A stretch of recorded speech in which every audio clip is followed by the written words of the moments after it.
Au lendemain de l'élimination surprise de Claude Dartois dans Les Traîtres, l'ancien candidat star de Koh-Lanta est sorti du silence pour justifier sa sortie prématurée du jeu de M6. Les esprits s'échauffent et les caractères se dévoilent dans la saison 2 des Traîtres. Alors que M6 proposait le mercredi 19 juillet une seconde salve d'épisodes, l'élimination de Claude Dartois a surpris le public. Plutôt habitué d'être dans le clan des finalistes, l'ancien aventurier de Koh-Lanta a été rapidement éliminé par les Traîtres, craignant visiblement son côté stratège. Déçu, celui qui avait monté un pacte secret avec deux autres candidats a accusé le coup tout en comprenant leur décision. Un argumentaire qu'il a étayé auprès de nos confrères de Timag. Les Traîtres, Claude Dartois victime de son image dans Koh-Lanta ? Je savais que je partais avec un gros handicap, surtout si je n'avais pas le rôle majeur, ça veut dire être un traître. En étant traître, j'aurais eu les cartes en main.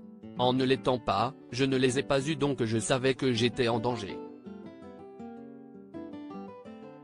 Quand on m'a posé la question de savoir dans quel rôle je me sentirais le mieux, je n'ai pas voulu imposer un rôle donc j'ai répondu que je laissais la production choisir et que je m'adapterais au rôle qu'on me donnera.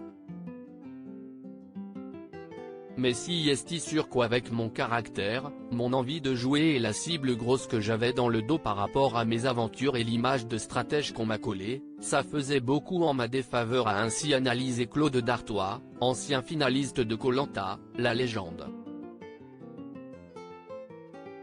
Les Traîtres, Vincent Cespedes d'enquête. Et agace les internautes. Mais attention, à force d'éliminer les candidats les plus forts, les désignés traîtres pourraient rapidement être identifiés par le reste du casting. À ce jeu, le philosophe Vincent Cespedes semble déterminé à enquêter. Quitte à prodigieusement agacer les personnalités et les téléspectateurs de par son attitude, très agressive.